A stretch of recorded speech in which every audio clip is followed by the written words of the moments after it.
এবার এখানে আরেকটি কামরা আছে, চলুন যাই। এখানে চোখে পড়বে কাঠের সিঁড়ি। কাঠের সিঁড়ি দিয়ে আপনি উঠতে পারবেন উপরে। ঢুকতেই পুরানো দিনের আসবাবপত্র চোখে পড়বে, কিন্তু এখানে কিন্তু ছবি তোলা নিষেধ। এজন্য দুজন গার্ড আছে, তারা কর্কশ ভাষায় বলবে এই ছবি তোলা নিষেধ, তো আপনি ইচ্ছা করলেও ছবি তুলতে পারবেন না। এবার আমরা বাহির থেকে অন্য ভবনগুলো দেখব এবং ভিতরে আরো ভবন আছে, সেখানে যাব ইনশাআল্লাহ, সাথে থাকবেন। একটি বিষয় অনেকে জানতে চেয়েছেন, এটি কি কি বারে খোলা থাকে। এটি কিন্তু রবিবার বন্ধ থাকে, সোমবার অর্ধ দিবস বন্ধ থাকে। সন্ধ্যা 6টা পর্যন্ত খোলা থাকে, সকাল 10টা থেকে। এবার আমরা ভেতরের ভবনগুলো দেখব। দেখুন কত বড় বড় ভবন।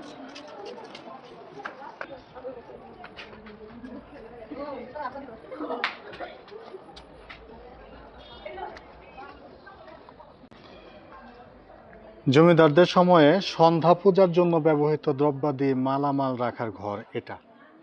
এই ঘরে মালামাল রাখতো।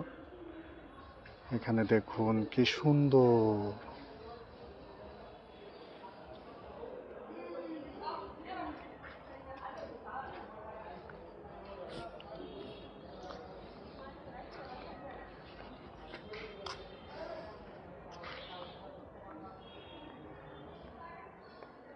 মনোমুগ্ধকর পরিবেশ এবং কি সুন্দর তারা রাজকীয় হালে জীবনযাপন করতেন। দেখুন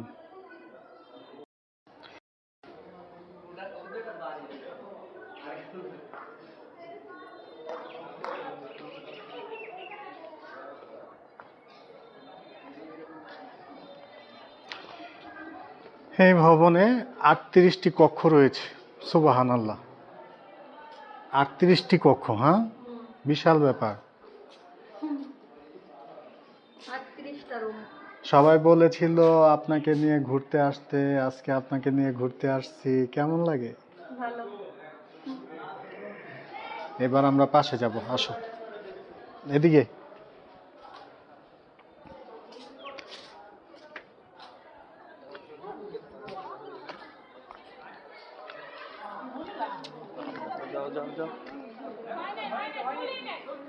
এটা তো জমিদার বাড়ি।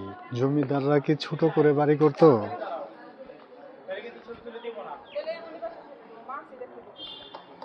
দেখুন এখানে ফুল গাছ রয়েছে।